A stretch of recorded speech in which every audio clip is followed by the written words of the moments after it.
I got all these potatoes, so I'm gonna make some gnocchi. You ever made gnocchi? It's really easy and it's really good.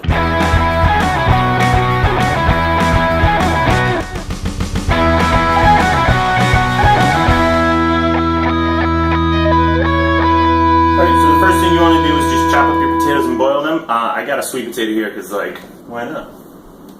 You can do this sloppily because you're going to mash them up. You can peel the skins off if you're a sucker. Water. Don't need much, just enough to get steam going. Ooh, this potato has a secret on the inside. This is what happens when you get your potatoes in July and then use them in December. Alright, I'm just going to use 3 potatoes, 1 sweet, 2 white. And then I'm going to boil them all. Basically, if you were making mashed potatoes, do the same thing. Where's my lid? Got it. While that's going on, you can start prepping whatever else you want in your gnocchi. So I'm going to start chopping up some garlic. I like garlic in my pasta. Alright, so you want to keep the mashed potatoes going until they're basically as soft as you can get them. You want them buttery, so the knife still takes a little effort to push through. I'm going to keep cooking these going. They've been going for about 15 minutes now. Always make sure to check on the water level too, because if all the water boils off, then you're just going to burn them on the bottom of your pan. I might have just done that. After your potatoes are like super soft and mushy, drain off any extra water, because you want these dry. Put them in a bowl, and you can start mashing them up. Just like you were making mashed potatoes. Fun fact, you can use leftover mashed potatoes to make these. After that, you're going to want to let these cool so you don't burn your frickin' hand off.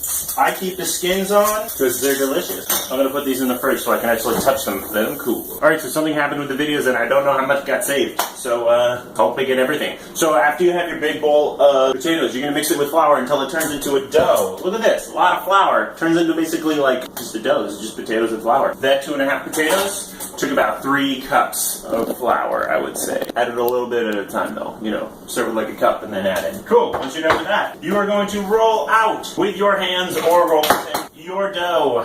Also, boil a pot of water. Pro tip. Whenever you're rolling something out, start from the middle and then roll out. Because if you start from the side, then the middle is going to be lumpy and it's going to have no place to go. Cool. After that, you're going to chop them. So you end up with these little potato things. Drop them in the boiling water. Any extra you have, you can just put them in a bowl with some oil so they don't stick together. Stir them around.